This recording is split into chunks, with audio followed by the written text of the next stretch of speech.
29th. Napoleon rather better. I told him that if he were attacked by any of the disease of the climate, he would in all probability be a dead man in a few days, as the means which he was willing to put in execution were totally inadequate to subdue a formidable complaint, though they might be sufficient to relieve the trifling one under which he had labored. Notwithstanding all the reasoning and the representations which I made to him, he appeared to think that it was better to do nothing than to take medicines, which he was of opinion were dangerous, or at least doubtful, as they might disturb the operations of nature. The 30th. Napoleon consented to make use of a gargle, of infusion of roses and sulfuric acid. There were many vesicles on the inside of his cheek and gums. He inveighed against the clima barbata, the barbarous climate of Longwood, and again mentioned the briars. Informed Sir Hudson Lowe of the state of his health and of his desire to be removed to the briars. His Excellency replied that if General Bonaparte wanted to make himself comfortable and to get reconciled to the island, he ought to draw for some of those large sums of money which he possessed and lay it out in purchasing a house and grounds. I said that Napoleon had told me he did not know where his money was placed. Sir Hudson replied, I suppose he told you that in order that you might repeat it to me. November 1st, Napoleon better. Some tumefaction of the legs and enlargement of the glands of the thigh recommended him to take some sulfate of magnesia or Glauber salts. Another portion of plate broken up in order to be sent to town for sale. Second, nearly the same, recommended to him in the strongest terms to take exercise as soon as the state of his cheeks and of the weather would admit of its being put in practice, and gave it as my firm and decided opinion that unless he put this advice in practice, he would be infallibly attacked by some very serious complaint. During the conversation, I took the liberty of asking the emperor his reasons for having encouraged the Jews so much. He replied, I wanted to make them leave off usury and become like other men. There were a great many Jews in the countries I reigned over. By removing their disabilities and by putting them upon an equality with Catholics, Protestants, and others, I hope to make them good citizens and conduct themselves like other members of the community. I believe I should have succeeded in the end. My reasoning with them was that as their rabbis explained to them that they ought not to practice usury to their own tribes, but were allowed to do so with Christians and others, that therefore, as I had restored to them all their privileges and made them equal to my other subjects, they must consider me to be the head of their nation, like Solomon or Herod, and my subjects as brethren of a tribe similar to theirs. That consequently they were not permitted to practice usury with me or them, but to treat us as if we were the tribes of Judah, that having similar privileges to my other subjects, they were in like manner to pay taxes and submit to the laws of conscription and others. By this I gained many soldiers. Besides, I should have drawn great wealth to France, as the Jews are very numerous, and would have flocked to a country where they enjoyed such superior privileges. Moreover, I wanted to establish a universal liberty of conscience. My system was to have no predominant religion, but to allow perfect liberty of conscience and of thought, to make all men equal, whether Protestants, Catholics, Mahometans, deists, or others, so that their religion should have no influence in getting them employments under government. In fact, that it should neither be the means of serving or of injuring them, and that no objection should be made to a man's getting a situation on the score of religion, provided he were fit for in other respects. I made everything independent of religion.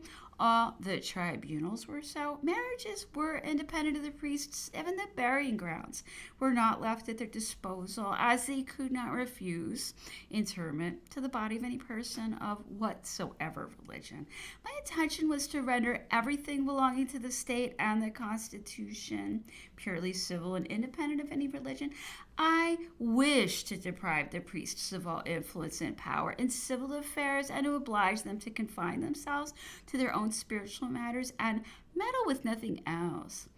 I asked if uncles and nieces had not a right to marry in France. He replied, yes, but they must obtain special permission. I asked if the permission were to be granted by the Pope. By the Pope, said he. No. Catching me by the ear and smiling, I tell you that neither the Pope nor any of the priests had power to grant anything by the sovereign. I asked some questions relative to the Freemasons and his opinions concerning them. A set of imbeciles who meet a fair bone share to make good cheer and perform some ridiculous fooleries. However, said he, they do some good actions. They assisted in the revolution and latterly to diminish the power of the Pope and the influence of the clergy. When the sentiments of a people are against the government, every society has a tendency to do mischief to it. I then asked if the Freemasons on the continent had any connection with the Illuminati. He replied, no, that is a society altogether different, and in Germany is of a very dangerous nature. I asked if he had not encouraged the Freemasons. He said, rather so, as they fought against the Pope. I then asked if he ever would have permitted the reestablishment of the Jesuits in France. Never, said he. It is the most dangerous of societies and has done more mischief than all the others. Their doctrine is that their general is the sovereign of sovereigns and master of the world, and all orders from him, however contrary to the laws or however wicked, must be obeyed. Every act, however atrocious, committed by them pursuant to orders from their general at Rome becomes, in their eyes, meritorious. No, I would never have allowed a society to exist in my dominions under the orders of a foreign general at Rome. In fact, I would not allow any fratty. There were enough priests for those who wanted them, and without having monasteries filled with canaille who did nothing but gormandize, pray, and commit crimes. I observed that it was to be feared the priests and the Jesuits would soon have very great influence in France. Napoleon replied, very likely, the Bourbons are fanatics and would willingly bring back both the Jesuits and the Inquisition in reigns before mine. The Protestants were as badly treated as the Jews. They could not purchase land. I put them upon a level with the Catholics. They will now be trampled upon by the Bourbons, to whom they and everything else liberal will always be objects of suspicion.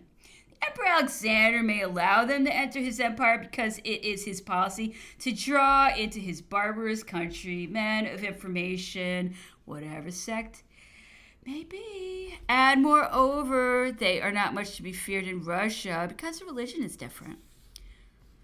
The following is his description of Carnot, a man laborious and sincere, but liable to the influence of intrigues and easily deceived. He had directed the operation of war without having merited the eulogiums which were pronounced upon him, and as he had neither the experience nor the habitude of war with the minister of war, he showed but little talent and had many quarrels with the minister of finance and the treasury.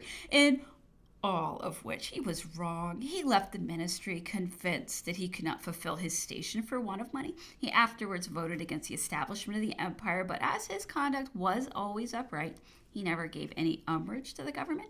During the prosperity of the empire, he never asked for anything. But after the misfortunes of Russia, he demanded employment and got the command of Antwerp, where he acquitted himself very well.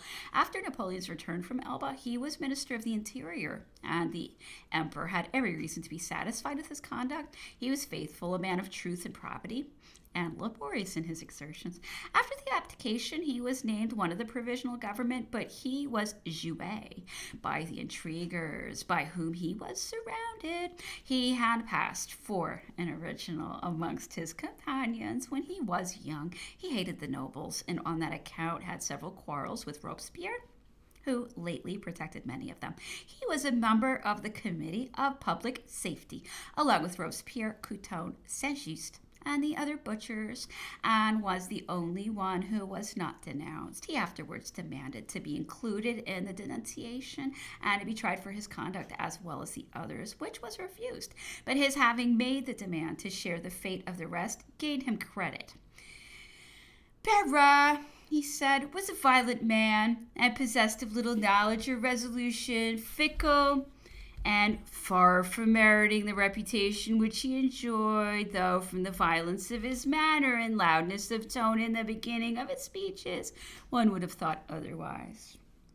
Fifth, Sir Hudson Lowe at Longwood informed him that though Napoleon was much better, it was my opinion that he persisted in the system of confining him to his room, and in not taking exercise, he would soon be attacked by some serious complaint, and that in all probability his existence in St. Helena would not be projected for more than a year or two. Sir Hudson asked with some degree of asperity, why did he not take exercise? I briefly recapitulated to him some of his own restrictions, amongst others that of placing sentinels at the gate of the garden in which he had formerly walked at 6 o'clock in the afternoon, with orders to let nobody out, which being the cool of the evening was the most desirable time to walk. Sir Hudson said they were not placed at 6 o'clock, but only at sunset. I observed to His Excellency that the sun set immediately after 6, and that in the tropics the twilight was of very short duration. The governor then sent for Captain Poppleton and made some inquiries concerning the posting of the sentinels and their orders. Captain Poppleton informed him that the orders which were issued to the sentinels, being verbal, were continually liable to be misunderstood. After some conversation with Captain Sir Hudson Lowe observed he thought it very extraordinary that General Bonaparte would not ride out with a British officer. I remarked that he would in all probability if matters were well managed. For example, if when he mounted his horse an officer was sent after him at a short distance to watch his motions, I could answer to His Excellency that Napoleon would, though he would well know what the officer's business was, he would never appear to be aware of it, and that he would be just as secure as if an officer rode by his side. I went so far as to say that Napoleon had himself intimated to me that he would not see any person following him, provided it were not officially made known that he was a guard over him. Sir Hudson replied that he would consider of it, and desired me to write him a statement of my opinion of the health of General Bonaparte, cautioning me that in writing it I must bear in mind that the life of one man was not to be put in competition with the mischief which he might cause were he to get loose, and that I must recollect General Bonaparte had been already a curse to the world and had caused the loss of many thousands of lives, that my situation was very peculiar, and that it was one of great political importance. A quantity of plate which had been broken up, taken to town by Cipriani, deposited with Balcombe, Cole & Co. in the presence of Sir Thomas Reed, to whom the key of the chest containing it was delivered.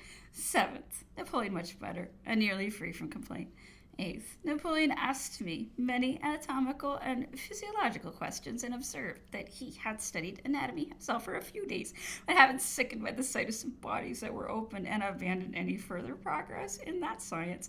After some development of his ideas touching the soul, I made a few remarks upon the Poles who had served in his army, who I observed were greatly attached to his person. Replied the Emperor, they were much attached to me. The present Viceroy of Poland was with me in my campaigns in Egypt. I made him a general. Most of my old Polish guard are now employed through policy by Alexander. They are a brave nation and make good soldiers in the cold which prevails in the northern countries. The Polish better than the Frenchmen. I asked him if in less rigorous climates the Poles were as good soldiers as the French. Oh, no. In other places, the Frenchman is much superior. The commandant of Danzig informed me that during the severity of the winter, when the thermometer sunk 18 degrees, it was impossible to make the French soldiers keep their posts as sentinels, while the Poles suffered nothing. Poniatowski, continued he, was a noble character, full of honor and bravery. It was my intention to have made him king of Poland, had I succeeded in Russia. I asked to what he principally attributed his failure of that expedition. To the cold, premature cold, and the burning of Moscow, replied Napoleon. I was a few days too late. I had made a calculation of the weather for 50 years before, and the extreme cold had never commenced until about the 20th of December, 20 days later than it began this time. While I was at Moscow, the cold was at 3 of the thermometer, and it was such as the French could with pleasure bear, but on the march the thermometer sunk 18 degrees, and consequently nearly all the horses perished. In one night I lost 30,000. The artillery, of which I had 500 pieces, was in great measure obliged to be abandoned. Neither ammunition nor provisions could be carried. We could not make a reconnaissance or send out an advance of men on horseback to discover the way through the want of horses. The soldiers lost their spirits, fell into confusion, lost their senses. The most trifling thing alarmed them. 4 or 5 men were sufficient to frighten a whole battalion. Instead of keeping together, they wandered about in search of fire. Parties, when sent out on duty in advance, abandoned their posts and went to seek the means of warming themselves in the houses. They separated in all directions, became helpless, and fell an easy prey to the enemy. Others lay down, fell asleep. Little blood came from their nostrils, and sleeping, they died. In this manner, thousands perished. The Poles saved some of their horses and artillery, but the French and the soldiers of other nations I had with me were no longer the same men. In particular, the cavalry suffered. Out of 40,000, I do not think that 3,000 were saved. Had it not been for that fire at Moscow, I should have succeeded. I would have wintered there. There were in that city about 40,000 citizens who were, in a manner, slaves. For you must know that the Russian nobility keep their vassals in a sort of slavery. I would have proclaimed liberty to all the slaves in Russia and abolished vassalage and nobility. This would have procured me the union of an immense and powerful party. I would either have made a peace at Moscow, or else I would have marched the next year to Petersburg.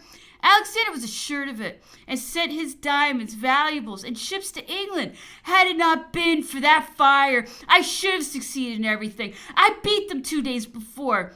In a great action at Moskva, I attacked a Russian army of 250,000 strong, entrenched up to their necks with 90,000, and totally defeated them. 70,000 Russians lay upon the field. They had the imprudence to say that they had gained the battle, though 2 days after I marched into Moscow, I was in the midst of a fine city, provisioned for a year, for in Russia they always lay in provisions for several months before the frost sets in. Stores of all kinds were in plenty. The houses of the inhabitants were well provided, and many had even left their servants to attend upon us. In most of them, there was a note left by the proprietor begging the French officers who took possession to take care of their furniture and other things, and that they had left every article necessary for our wants, and hoped to return in a few days, when the Emperor Alexander had accommodated matters, at which time they would be happy to see us. Many ladies remained behind. They knew that I had been in Berlin and Vienna with my armies, and that no injury had been done to the inhabitants, and moreover they expected a speedy peace. We were in hopes of enjoying ourselves in winter quarters, with every prospect of success in the spring. 2 days after our arrival, a fire was discovered, which at first was not supposed to be alarming, but to have been caused by the soldiers kindling their fires too near the houses, which were chiefly of wood. I was angry at this, and issued very strict orders on the subject to the commandants of regiments and others. The next day it had advanced, but still was not so as to give serious alarm. However, afraid that it might gain upon us, I went out on horseback and gave every direction to extinguish it. The next morning a violent wind arose, and the fires spread with great rapidity. Some 100 miscreants, hired for that purpose, dispersed themselves in different parts of the town, and with matches, which they concealed under their cloaks, set fire to as many houses in windward as they could, which was easily done in consequence of the combustible materials of which they were built. This, together with the violence of the wind, rendered every effort to extinguish the fire ineffectual. I myself narrowly escaped with life. In order to show an example, I ventured into the midst of the flames and had my hair and eyebrows singed and my clothes burned off my back, but it was in vain, as they had destroyed most of the pumps, of which there were above 1,000. Out of all these, I believe that we could only find one that was serviceable, besides the wretches that had been hired by Rostopchin, ran about in every quarter, disseminating fire with their matches, in which they were but too much assisted by the wind. This terrible conflagration ruined everything. I was prepared for everything but this. It was unforeseen, but who would have thought that a nation would have set its capital on fire? The inhabitants themselves, however, did all they could to extinguish it, and several of them perished in their endeavors. They also brought before us numbers of the incendiaries with their matches, as amidst such populazzo crowd, we never could have discovered them ourselves. I caused about 200 of these wretches to be shot. Had it not been for this fatal fire, I had everything in my army wanted. Excellent winter quarters, stores of all kinds were in plenty, and in the next year would have decided it. Alexander would have made peace, or I would have been in St. Petersburg. I asked if he thought he could entirely subdue Russia. No, replied Napoleon, but I would have caused Russia to make such a peace as suited the interests of France. I was 5 days too late in quitting Moscow. Several of the generals, continued he, were burnt out of their beds. I myself remained in the Kremlin until, surrounded with flames, the fire advanced, seized the Chinese and India warehouses and several stores of oil and spirits, which burst forth in flames and overwhelmed everything. I then retired to a country house in the Emperor Alexander, distant about a league from Moscow. And you may figure to yourself the intensity of the fire when I tell you that you could scarcely bear your hands upon the walls or the windows on the side next to Moscow, in consequence of their heated state. It was the spectacle of a sea and billows of fire, sky, and clouds of flame, mountains of red rolling flames like immense waves of the sea, alternately bursting forth and elevating themselves to skies of fire and then sinking into the oceans of flame below. Oh, it was the most grand, the most sublime, and the most terrific sight the world ever beheld. Ah, alone, Doctor,